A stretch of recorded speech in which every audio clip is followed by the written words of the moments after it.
इच्छा। स्मृति स्मृति केबे लगे अदिनिया वर्षा माटी पड़ार महक तो केबे लगे ग्रीष्म सूर्यंक खरार ताती आउ केबे भिजाई दिए आखिर दुई पलक तो केबे पुणी फुटाई दिए मुहरे हस तो केबे पुणी फुटाई दिए मुहरे हस मनर निबुज कोठरी रे शब्द विहीन अनुभूति होउछि स्मृति। मनर निबुज कोठरी रे शब्द विहीन अनुभूति होउछि स्मृति।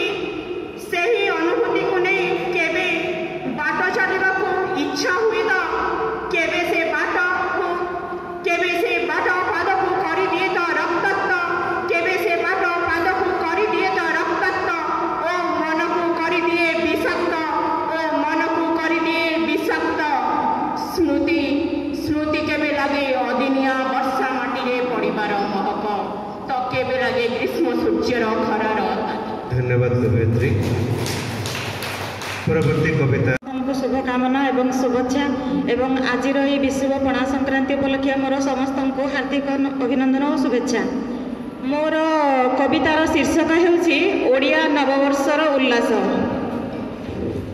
समय बदलुछि बदलुछि ऋतु आउ भी बदलुछि वर्ष गला पुरुड़ा आसिला नुआ नुआ हेब धरा पृष्ठ चमकिब भाग्य हेब नुआ सूर्योदय सभींक मनरे नुआ भावना हेब जाग्रत चारिआडे साजसजा भोजी भौज मन सतरे केड़े उल्लास आसिला बोली आम ओडिया नववर्ष आसरे आस मन खुशी रे स्वागत करिबा आम ओडियार नववर्ष।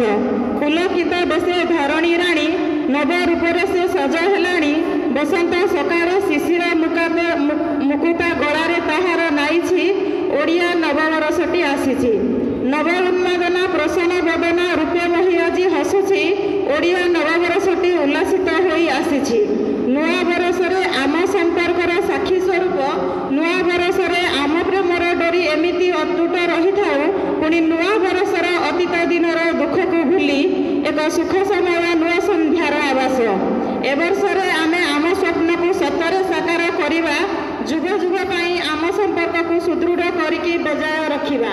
एते मनोरम गढ़िछ संसार किभाबे गाइबी महिमा तुमर मुखे नाही शब्द मोर तथापि प्रभु हे आनिल ओडिया नववर्षर उल्लास। चिरऋणी आज हेउछि कालिया देइछु बोली आम समस्त को ओडिया नववर्षर उल्लास।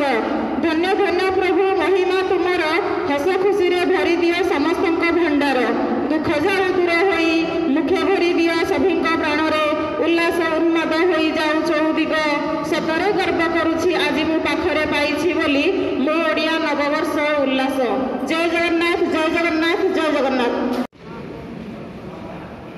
ओडिया नववर्ष पणा संक्रांति समस्त को अभिनंदन बड़ प्रणाम छोट मान शुभेच्छा। कवितार शीर्षक विश्व मिलन। ओडिया जातिर नववर्ष आज पणा संक्रांति समस्त को अभिनंदन। ग्रीष्म आगमन बसंत गमन ग्रीष्म आगमन बसंत गमन प्रतिचके हेब जलछत्र स्थापन रौद्र तप लाघव पाई बसंतार घड़ी माँ तुलसी को कोटि प्रणाम माँ तुलसी को कोटि प्रणाम। अंजना कलरे हनुमान जन्म अंजना कलरे हनुमान जन्म अष्ट संक्रांति पूजा करिण वीर राम भक्त जय हनुमंत ध्वनि रे आकाश प्रकंपन ध्वनि रे आकाश प्रकंपन।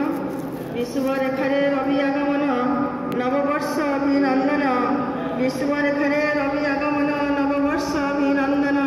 पणा संक्रांति रे आरंभ हुई नूतन पांजिर चलन छेना पणा भोग दे ईश्वर भगत करती पूजन बाटुआ दंड जात शेष दिन शैव पीठे पूजा पार्वण भक्ति रस पान करी देउले देउले भक्तंकर भीड़ आस्थान होम पूजा करी उपवास रही भगत पशिवे शरण भिन्न भिन्न स्थाने अनन्यर कथा थाए सदा पालन झामु पाठुआ नाम वर्णन ମୂଳତତ୍ତ୍ୱ ହେଲା ଈଶ୍ୱର ବିଶ୍ୱାସ। ମୂଳତତ୍ତ୍ୱ ହେଲା ଈଶ୍ୱର ବିଶ୍ୱାସ। ସଂସ୍କାର ସଂସ୍କୃତି ସବୁ ଅଭିନ୍ନ।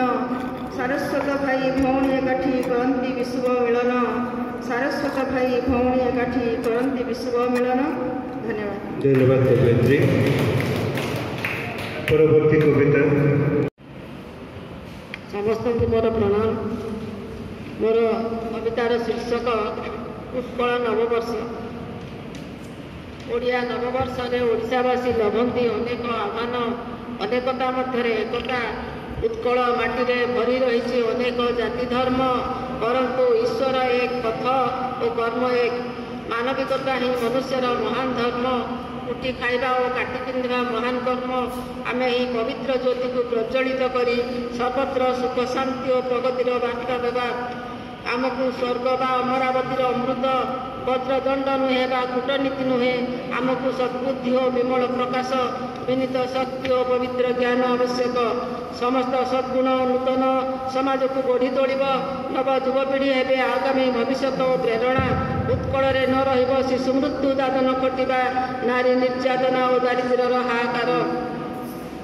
ସୃଷ୍ଟି ହେବ ଏକ ରାମ ରାଜ୍ୟ କଳିଙ୍ଗ ମାଟିରେ।